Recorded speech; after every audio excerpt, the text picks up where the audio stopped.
obviously after last week, this had to feel good. Yeah, definitely. No, I mean it's great to get some redemption. We were a little down for a little bit after last week. I think it took us an extra couple of days to kind of get over it. Yeah, so just coming back and kind of getting back on track, it's a real good thing. How would you describe your guys' rushing attack the past 2 games? The first Stanford, we struggled a little bit. Obviously, this game, first half, it wasn't really necessarily that we weren't being physical enough. We just weren't communicating very well. They were throwing some stuff at us. That was kind of confusing us up front. And then, once we kind of buckled down in the second half, once the second half came, we didn't really have any trouble. They seemed as good as advertised up front. Yeah. What changed in the second half? We just kind of relaxed a little bit. We were a little anxious that first half. Like I said, we're getting confused really easily. Looks that we've seen before in practice all week. And like I said, I knew they were going to be blitzing a lot. We all knew that, and they did blitz a lot. And like I said, they were really hard. They played really hard all game, and I think that's kind of what it was in that first half, just them playing hard, us being confused, and then once we had that halftime to calm down a little bit and go out there and focus and play Oregon football, that's what we did. How huge was DeAnthony's kickoff return? It couldn't have come at a better time. The score was down to a one-score game, and as soon as we got the ball back, obviously DeAnthony received it and took it all the way back. So it was perfect. Like I said, it was relaxing almost. We're all getting amped up, about to go on the field. And once it gets taken all the way back, we're like, oh, okay, so now we're going to be playing for furthering the lead instead of just kind of getting back to where we were originally.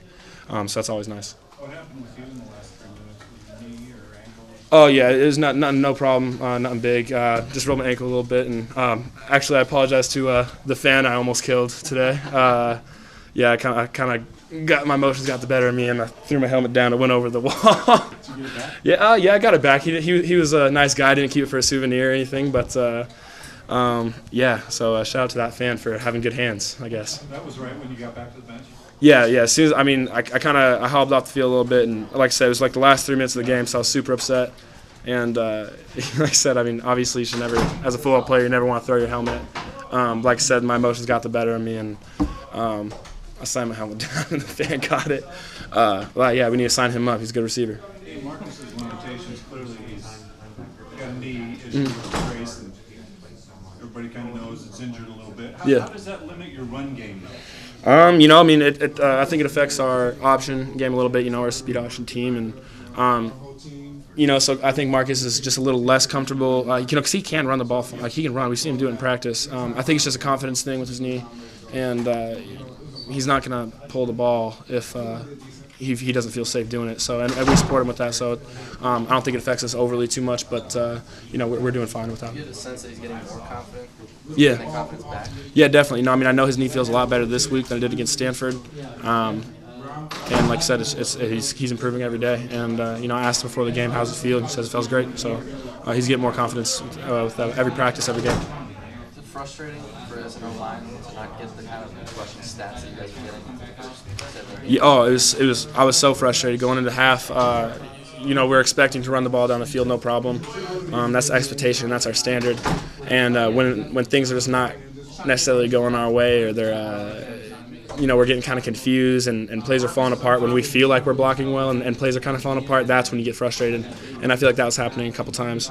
Like I said, we were so close so many times to popping a huge play, but it was just one person maybe not doing their assignment, and that's myself included, just maybe one time. If everybody's not doing their assignment, the play's going to break. What keeps you guys in check when that frustration level starts to get high? Is it a player, or is it Graywood, or who is it? The team's kind of huddles together. There's a lot of guys. Obviously Marcus is there. You got Hronis, you got me and Fish, and you got the receivers telling everybody to relax. Everybody's kind of like looking around like, hey, everybody just calm down, like we're chilling. And that's the thing. None of us were really panicking. It's not like we were panicking on the sideline. We were just frustrated. It's like, man, why isn't this working? Let's go. Let's pick it up a little bit. But really, that's it. We never panicked or anything like that. It wasn't like we were anxious or disheveled. We were just frustrated.